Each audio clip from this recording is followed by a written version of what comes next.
তবে রে শিয়াল, তোর একদিন কি আমার একদিন। ওরে বাবা রে, পাতলু আমায় ছেড়ে দে রে, আমি আর এই বনে থাকবো না।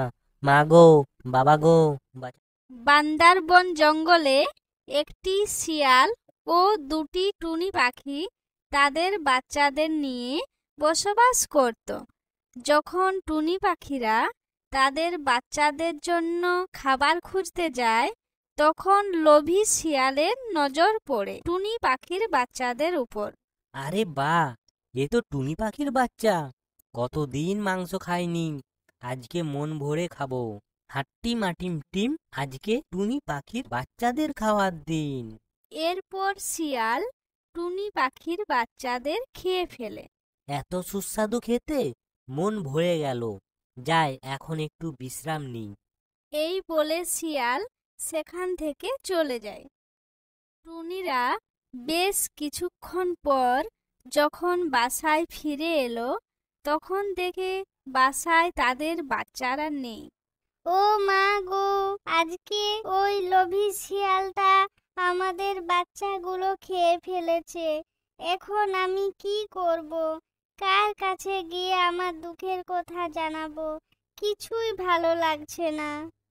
পরের দিন সকালে টুনি যখন খাবারের খোঁজে বেরিয়ে যায়, তারপর ওই লোভী শিয়াল আবারও আসে টুনির বাসায়।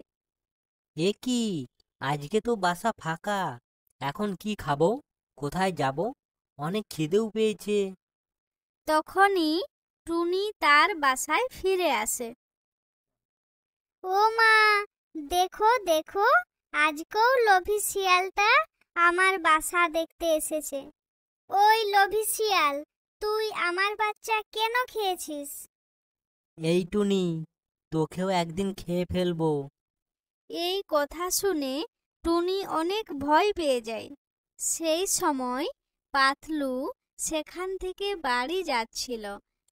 টুনিকে কাঁদতে দেখে পাতলু বলে, কি হয়েছে, তুমি কাঁদছো কেন, আমাকে বলো। এই জঙ্গলে একটা লোভী শিয়াল আছে, সে আমার বাচ্চাগুলো খেয়ে ফেলেছে আর আমাকেও খেয়ে ফেলবে বলেছে। পাতলু, ওই দেখো, লোভী শিয়ালটা আজকেও এদিকে আসছে। এই পাতলু, তুই এখানে কি করছিস? তুই এখান থেকে চলে যা, আমার কিন্তু অনেক খিদে পেয়েছে, তোকেও খেয়ে ফেলবো। তবে রে শিয়াল, তোর একদিন কি আমার একদিন। ওরে বাবা রে, পাতলু আমায় ছেড়ে দে রে, আমি আর এই বনে থাকবো না। মা গো, বাবা গো, বাঁচাও গো।